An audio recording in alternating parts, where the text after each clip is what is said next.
Hello, welcome to Akhila's vlogs and work. Plastic cover നല്ലതല്ല എന്ന് എല്ലാവരും പറയും. പക്ഷെ എപ്പോഴും നമ്മൾ ഈ പ്ലാസ്റ്റിക് കവർ തന്നെ യൂസ് ചെയ്യുന്നതിനോട് എന്താ അഭിപ്രായം? അപ്പോൾ നമുക്ക് അതിലെന്തെങ്കിലും ഒരു മാറ്റം വരുത്തിയാലോ? നമുക്ക് വീട്ടിൽ എങ്ങനെ ക്ലോത്ത് ബാഗ് ഉണ്ടാക്കാം? അതായത് നമ്മൾ ഷോപ്പിങ്ങിനൊക്കെ പോകുമ്പോൾ സാധാരണ നമുക്ക് സാധനങ്ങളിട്ട് കിട്ടുന്ന നമ്മുടെ പോളിത്തീൻ കവർ ഉണ്ടല്ലോ, അതിന് പകരം അതേ ഷേപ്പിൽ അതേപോലെ യൂസ് ചെയ്യാൻ, അതിനേക്കാൾ സ്ട്രോങ് ആയിട്ട് നമുക്ക് യൂസ് ചെയ്യാൻ പറ്റുന്ന ക്ലോത്ത് ബാഗ്, ഗ്രോസറി ബാഗായിട്ടോ നമ്മുടെ ഫ്രൂട്ട്സ് ഇടാനോ സാധനങ്ങൾ ഇടാനോ അങ്ങനെയൊക്കെ യൂസ് ചെയ്യാൻ പറ്റുന്ന ബാഗ് എങ്ങനെ ഉണ്ടാക്കുക എന്നുള്ളത് അത് വളരെ ഈസിയാണ്. ഒറ്റയടിക്ക് ഇരിക്കുകയാണെന്നുണ്ടെങ്കിൽ നമുക്കൊരു 15 മിനിറ്റ് 20 മിനിറ്റിൻ്റെ ഉള്ളിൽ സാധനം റെഡിയാക്കാം. ഞാൻ ഒരു പർട്ടിക്കുലർ സൈസിൽ കാണിക്കണമെന്നേ ഉള്ളൂ. നിങ്ങൾക്ക് അതിൻ്റെ ഐഡിയ കിട്ടിക്കഴിഞ്ഞാൽ ഏത് സൈസിൽ വേണമെങ്കിലും ഉണ്ടാക്കാം. പിന്നെ ഒരു ടിപ്പ് എന്താണെന്ന് വെച്ചാൽ, നമ്മൾ യൂസ് ചെയ്യാതിരിക്കണ വല്ല പില്ലോ കവറും ഉണ്ടെങ്കിൽ അതിനെ ഒന്ന് റീയൂസ് ചെയ്യുകയും ചെയ്യാം. അപ്പം ഞാനിങ്ങനെ ഒരു ഓൾഡ് പില്ലോ കേസ് എടുത്തിട്ട് അതിനെയാണ് മാറ്റി ബാഗാക്കാൻ പോകുന്നത്. നിങ്ങൾക്ക് ഏത് ക്ലോത്ത് വേണമെങ്കിലും എടുക്കാം. വീഡിയോ മുഴുവനെ കാണുക. ഇഷ്ടപ്പെട്ടെങ്കിൽ ലൈക്ക് ചെയ്യുക, അഭിപ്രായങ്ങൾ കമൻറ്റ് ചെയ്യുക. അപ്പോൾ നമുക്ക് നോക്കാം എങ്ങനെയാണ്. ഇതാ ഞാനൊരു പോളിത്തീൻ കവറും ഒരു ഓൾഡ് പില്ലോ കേസും എടുത്തിട്ടുണ്ട്. ഏത് മെറ്റീരിയൽ വേണമെങ്കിലും എടുക്കാം. ആദ്യം ഈ കവറിൻ്റെ ഈ അടിഭാഗവും രണ്ട് പിടിക്കുന്ന സൈഡിലും നമുക്കവിടെ ജോയിൻ്റ് ചെയ്തിട്ടുണ്ടല്ലോ, ആ രണ്ട് ജോയിൻ്റ് ഞാൻ കട്ട് ചെയ്ത് കൊടുക്കുകയാണ്. എന്തിനാന്ന് വെച്ചാൽ നമുക്കത് ഫുള്ളായിട്ട് അഴിച്ച് നിവർത്തി വെച്ച് അളവ് കിട്ടാൻ വേണ്ടിയിട്ടാണ്. ഇപ്പം ഇങ്ങനെ അഴിച്ച് നിവർത്തി വയ്ക്കുക. അതിനെ രണ്ട് സൈഡും ക്ലോസ്ഡ് ആയിട്ട് തന്നെ ഇരിക്കുന്നത് ഇങ്ങനെ നിവർത്തി വെച്ചിട്ട് ഫാബ്രിക്കിൽ അത് കവർ ചെയ്യുന്ന രീതിയിൽ എവിടെയാണോ കിട്ടുന്നത് വെച്ചാൽ അങ്ങനെ ഫാബ്രിക് വെച്ചിട്ട് കട്ട് ചെയ്തെടുക്കുക. അപ്പോൾ ഇതാ കട്ട് ചെയ്തെടുത്തിട്ടുണ്ട്. ഇങ്ങനെയാണ് വരേണ്ടത്. രണ്ട് ലെയറും ഉണ്ട്. ദെൻ ഈ കോർണറുകൾ, അതായത് കർവായിട്ട് വരുന്ന കോർണറുകളിൽ ഞാനിങ്ങനെ ചെറിയ ചെറിയ സ്ലിറ്റ് ഇട്ട് കൊടുക്കുന്നുണ്ട്. എന്നിട്ട് ഇപ്പോൾ നമുക്കത് മടക്കി അടിക്കാൻ എളുപ്പത്തിന് വേണ്ടിയിട്ടാണ് എല്ലാ കോർണറിലും ഇട്ട് കൊടുക്കുക. ഇനി രണ്ട് ലെയറും നല്ല വശം ഫേസ് ടു ഫേസ് വെച്ചു. അതിന് ശേഷം നമ്മൾ പിടിക്കുന്ന പിടിയുടെ രണ്ടറ്റം ജോയിൻ ചെയ്ത് കൊടുക്കണം. അപ്പോൾ ഇത് രണ്ട് പീസും ജോയിൻ ചെയ്തിട്ടുണ്ട്. ഇനി ചെയ്യേണ്ടത് നമുക്കിങ്ങനെ മടക്കി അടിച്ചു കൊടുക്കണം. രണ്ടായിട്ട് ഉള്ളിലേക്ക് മടക്കി അടിക്കണം. അപ്പോൾ അതിന് അതേപോലെ ഉള്ളിലെ ഈ ക്ലോസ്ഡ് ഭാഗം ചെയ്ത് കൊടുക്കണം, ഇവിടെയും ചെയ്ത് കൊടുക്കണം. അപ്പോൾ അതിന് വേണ്ടി ആദ്യം ഒരു തവണ മടക്കി ഫുള്ളായിട്ട് അടിച്ചു കൊടുക്കുക. അതിനുശേഷം വീണ്ടും ഒരു തവണ കൂടി മടക്കി അടിച്ചു കൊടുക്കുക. അതല്ലെന്നുണ്ടെങ്കിൽ ആദ്യം ഇവിടെ ഓവർലോക്ക് ചെയ്ത് കൊടുക്കുക. അതിനുശേഷം ഒരു തവണ മടക്കി അടിക്കുക. ഏത് വേണമെങ്കിൽ ചെയ്യാം, അല്ലെങ്കിൽ പീസ് വെച്ച് അടിക്കുകയാണെങ്കിൽ അങ്ങനെ ചെയ്യാം. ഇപ്പോൾ ഇങ്ങനെ കർവായിട്ടുള്ള ഭാഗങ്ങളുണ്ടല്ലോ, ആദ്യം ഒരു തവണ മടക്കി അടിക്കുമ്പോൾ ഇങ്ങനെ വരും. അപ്പോൾ ഒരു തവണ മടക്കി ഫുള്ളായിട്ട് രണ്ട് തവണ ഒരുമിച്ച് നമ്മൾ മടക്കി കൊടുത്താൽ ചിലപ്പോൾ നീറ്റായിട്ട് വരില്ല. അപ്പോൾ ആദ്യം ഒരു തവണ മടക്കി അടിക്കുക. സ്ട്രെയിറ്റ് ആയ ഭാഗം ഇങ്ങനെ കർവ് അതുപോലെ വരും. അപ്പോൾ നമ്മൾ വീണ്ടും രണ്ടാമത് മടക്കി അടിക്കുമ്പോൾ നമുക്ക് വൃത്തിയായിട്ട് മടക്കുകൾ കിട്ടും.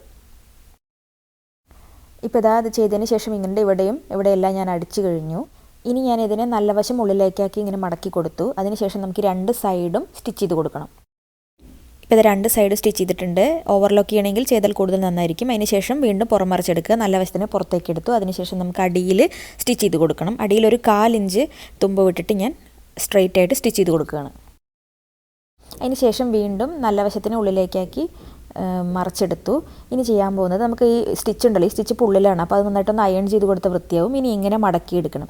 ഇതിൻ്റെ ഈ പിടിക്കുന്ന ഭാഗം ഉണ്ടല്ലോ, ആ ഹാൻഡിൽ ഭാഗം ഹാഫായി കിട്ടുന്ന രീതിയിൽ മടക്കിയെടുക്കുക. എന്നിട്ട് സെക്യൂർ ചെയ്യാൻ വേണ്ടി പിൻ കുത്തി വയ്ക്കാം. അങ്ങനെ രണ്ട് സൈഡും ചെയ്ത് കൊടുക്കുന്നുണ്ട്. ഇപ്പോൾ കംപ്ലീറ്റ് ആയിട്ടും ഇങ്ങനെ പിൻ ചെയ്ത് കഴിഞ്ഞതിന് ശേഷം നമുക്ക് അടിയിൽ സ്റ്റിച്ച് ചെയ്ത് കൊടുക്കണം. നേരത്തെ സ്റ്റിച്ച് ഉള്ളിൽ പോകുന്ന രീതിയിൽ സ്ട്രെയിറ്റ് സ്റ്റിച്ച് ചെയ്ത് കൊടുക്കുക. ഇപ്പോൾ അതാ സ്റ്റിച്ച് ചെയ്ത് കഴിഞ്ഞിട്ടുണ്ട്. പിന്നെല്ലാം ഊരി ഞാൻ ഇതിനെ ഇനി മറിച്ചെടുക്കാൻ പോവുകയാണ്. വീണ്ടും നല്ല വശം പുറത്തേക്കാക്കി മറിച്ചെടുത്ത് കഴിഞ്ഞാൽ ഓൾമോസ്റ്റ് നമ്മുടെ കവറിൻ്റെ ഒരുവിധം പണി കഴിഞ്ഞു.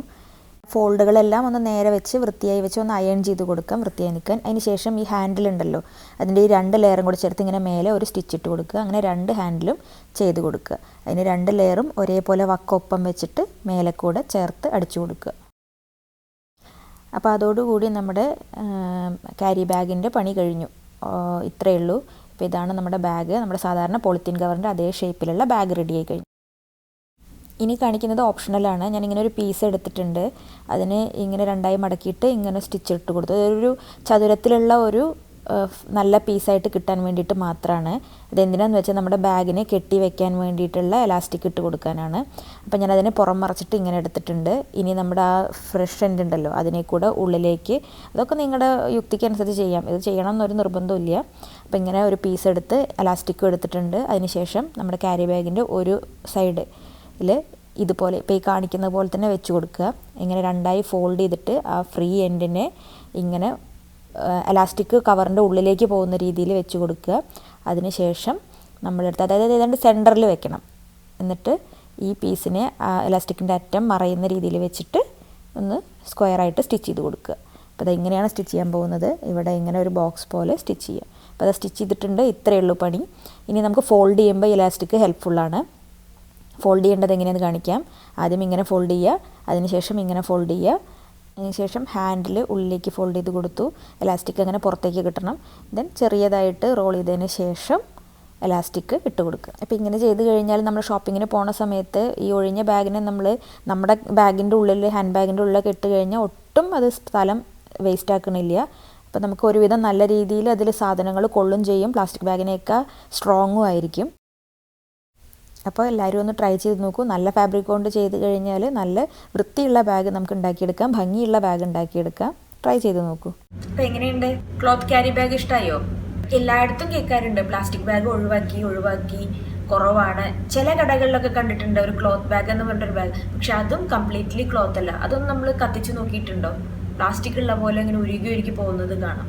അപ്പോൾ ചിലയിടത്ത് ക്ലോത്ത് ബാഗാണ്, ശരിക്കും ക്ലോത്ത് തന്നെയാണ്. നമുക്കത് പിടിച്ചാൽ തന്നെ അറിയാം. ചിലതിൽ ഇപ്പോൾ ക്ലോത്ത് അല്ല അതിൻ്റെ മെറ്റീരിയൽ.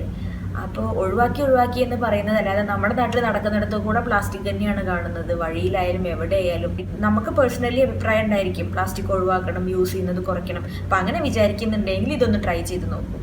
ഒരു ബാഗെങ്കിൽ ഒരു ബാഗിൻ്റെ എണ്ണം കുറച്ച് കഴിഞ്ഞാൽ അത്രയും ആയില്ലേ. ഇപ്പം ഇത് നമുക്ക് കുറേ വട്ടം റീയൂസ് ചെയ്യാം. പ്ലാസ്റ്റിക് ബാഗ് ഡിസ്പോസ് ചെയ്യണ പോലെ ബുദ്ധിമുട്ടില്ല, അതിനേക്കാൾ കൂടുതൽ ലാസ്റ്റ് ചെയ്യും. അപ്പം കാണാൻ നല്ല വൃത്തിയുള്ള, നല്ല ഭംഗിയുള്ള, നല്ല ക്വാളിറ്റിയുള്ള ഫാബ്രിക്കുകൾ വാങ്ങിക്കാൻ കിട്ടുമെങ്കിൽ അങ്ങനെ ചെയ്ത് കഴിഞ്ഞാൽ നല്ല രീതിയിൽ തന്നെ നമുക്കത് യൂസ് ചെയ്യാൻ പറ്റും. അപ്പോൾ ഒന്ന് ചെയ്ത് നോക്കൂ കേട്ടോ.